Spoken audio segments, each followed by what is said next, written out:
Have you ever felt like discipline is this impossible mountain to climb? You start a new habit, going to the gym, eating healthy, waking up early, with all the motivation in the world. But after a few days, maybe a week, that initial fire fizzles out. You hit the snooze button, you order takeout, and you promise yourself you'll start again, tomorrow. It's a frustrating cycle, and it can make you feel like you just lack willpower. But what if I told you that you're not lazy, and it's not about having superhuman willpower? What if becoming disciplined is actually much simpler than you think, and it all comes down to understanding one core psychological principle? Stick with me for the next few minutes, and I'll break it down for you. This one shift in perspective could completely change how you approach your goals. So, what is this magic principle? It's called temporal discounting. I know it sounds super academic, but the idea behind it is incredibly simple. Temporal discounting is our brain's natural tendency to value rewards that are available now more than rewards we have to wait for. $100 today feels way more valuable than $110 a month from now, even though the future option is logically better. Our brain is hardwired for immediate gratification. It's a survival mechanism from our ancestors' time. They needed to prioritize immediate food and safety, not long-term retirement planning. The problem is that ancient brain wiring is still running the show in our modern world, and it's the biggest enemy of discipline. Think about it.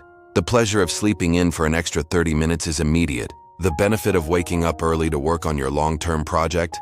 That's far off in the future. The satisfaction of eating a delicious, sugary donut is right here, right now. The reward of having a healthy body from months of clean eating feels distant and abstract.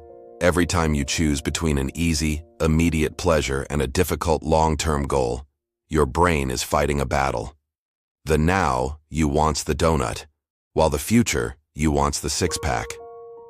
Because of temporal discounting, the now, you almost always wins. It's not a moral failing, it's just brain chemistry.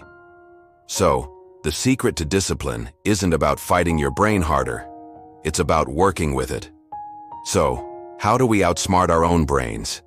The key is to make the future reward feel more immediate and the immediate temptation feel less appealing. Let's break this down into practical strategies. First, you need to bring the future into the present. The reason your long-term goals feel so distant is because they're vague. Getting fit is not a compelling goal for your brain. You need to make it tangible. Visualize it. What does fit look like for you? Is it running a 5K without stopping? Is it feeling energetic enough to play with your kids all afternoon? Is it looking in the mirror and feeling confident? Get specific. Write it down. Find pictures that represent your goal and put them where you'll see them every day. On your bathroom mirror, on your phone's lock screen.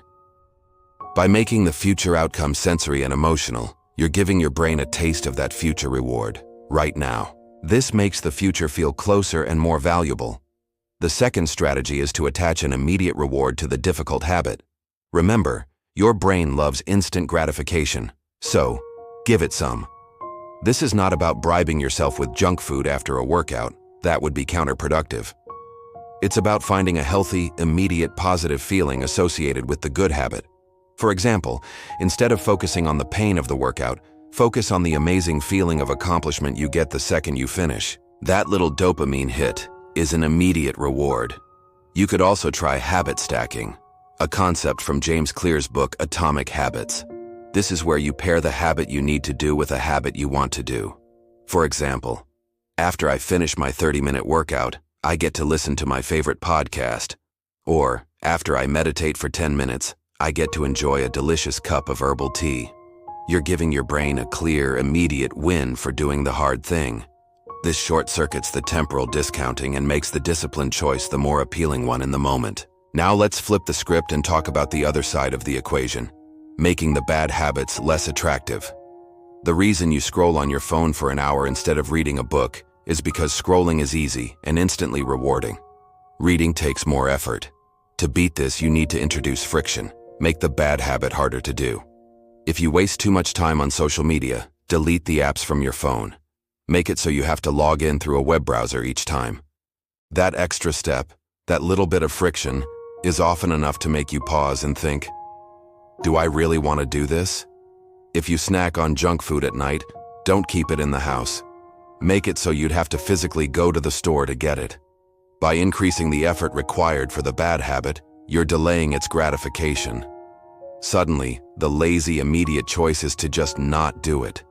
You're using your brain's love for the path of least resistance to your advantage. Another powerful technique is to connect with your future self. This might sound a bit strange, but studies have shown it works. Researchers at Stanford found that people who interacted with a digitally aged avatar of themselves were more likely to save for retirement. Why? Because it made their future self feel like a real person they were responsible for, not some abstract concept.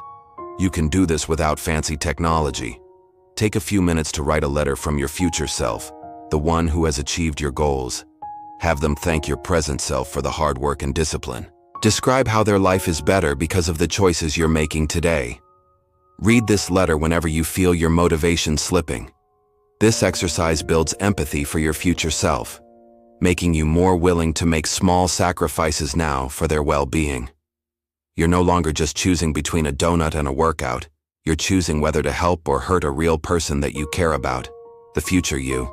Let's tie this all together with the idea of identity. The most powerful way to make discipline easy is to stop seeing it as something you do and start seeing it as who you are. Instead of saying, "I'm trying to eat healthy," say, "I am a healthy person." Instead of, "I'm trying to wake up early," say, "I am an early riser." This isn't just a word game.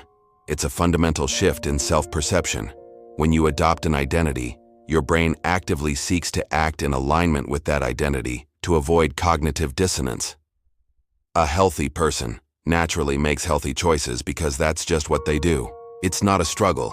It's an automatic expression of who they are. So every time you choose the workout over the couch, you aren't just doing a workout. You are casting a vote for being a disciplined, healthy person. Each small action reinforces that new identity, and over time, that identity becomes your default. The battle of willpower fades away because the choice becomes obvious. So, let's recap.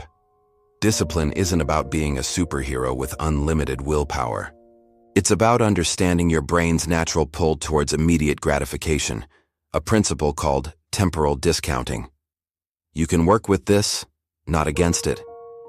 First, make your future goals vivid and immediate through visualization. Second, attach instant, healthy rewards to your good habits. Third, add friction to your bad habits to make them harder and less appealing. Fourth, build a relationship with your future self to make long-term consequences feel real. And finally, and most importantly, shift your identity. Stop trying to do discipline and start being a disciplined person. These aren't just theories. They are practical, actionable steps you can start implementing today. Pick one habit you want to build and try applying one of these strategies. You will be amazed at how much easier it becomes when you stop fighting your brain and start guiding it. Thank you so much for watching. I hope this shift in perspective helps you on your journey to becoming the person you want to be. If you found this video helpful, please give it a thumbs up and hit that subscribe button for more content on building a better life. I'd also love to hear from you in the comments. What is one habit you were going to tackle using these principles? Let's support each other. Thanks again, and I'll see you in the next video.